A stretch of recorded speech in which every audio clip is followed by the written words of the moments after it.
Weh, grabe, ang baho naman yan, bes! Yung sa'yo yung mabaho eh. Uy, ang kapal mo, ha? Sa loob ng 5 taon, nasubaybayan ang pag-usbong ng love team na Kathniel sa kanilang mga pelikula. Lahat na pagdaanan naman ng love team namin ni Catherine.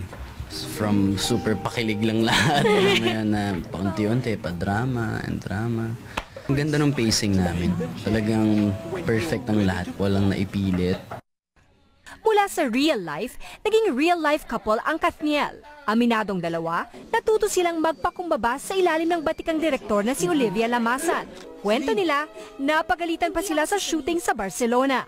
Alam ko rin kasi sa part ko na may mali ako, and after ng incident na yon, di ko na inulit. Talagang bukas kami habang nagagalit siya or pag may sinasabi siya. And yan, matututo kami sa pagkakamali na yun. Ngayon, Kathniel version 2.0 na sila.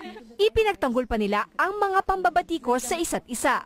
Kay DJ, lahat naman parang yung impression sa kanya kung di mo kilala, nayayabangan, naangasan, masungit, na parati ko sabi, hindi nyo lang, ganyan lang kasi talaga siya, na mas gusto kong pinapakita niya. Si Catherine, laging daming sasabi na suplada siya, ganun. Hindi naman siya suplada, it's ano lang yun kasi shy siya eh. Dagdag pa ni Daniel, aabangan ang bagong Catherine ngayon.